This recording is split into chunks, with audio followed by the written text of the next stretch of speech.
ए खाज हो, खुजली हो, शरीर में दुबलापन हो, शरीर में कालापन हो, हमार कंपनी बड़े रिसर्च के बाद ही साबुन बनाए हो, जे लगाई तुरंत मर्द से आराम पाई। हे बाबू कहीं मोटाई वाला साबुन हमको ले लेता बाग साले प्रचार करत बा फर्जी साबुन बेचत होई। नहीं बाबू फर्जी ना कहा तन कितना रिसर्च करे के बाद बनाए है। बोलाओ अच्छा लग रही।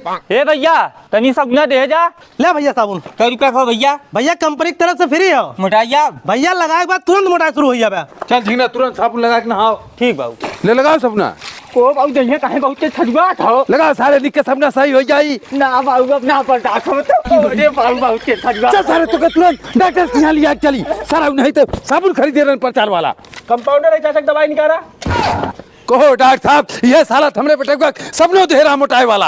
अरे चाचा ये हमार कंपाउंडर है, इनसे हम फिर हम साबुन बेचवाइला, फिर मरीज हमरे की यहाँ तो उन्हें हम दवाई देला। हम दवाई लेबन करब अपने लड़के। चले हम दूसरे डॉक्टर के यहाँ दवाई देब।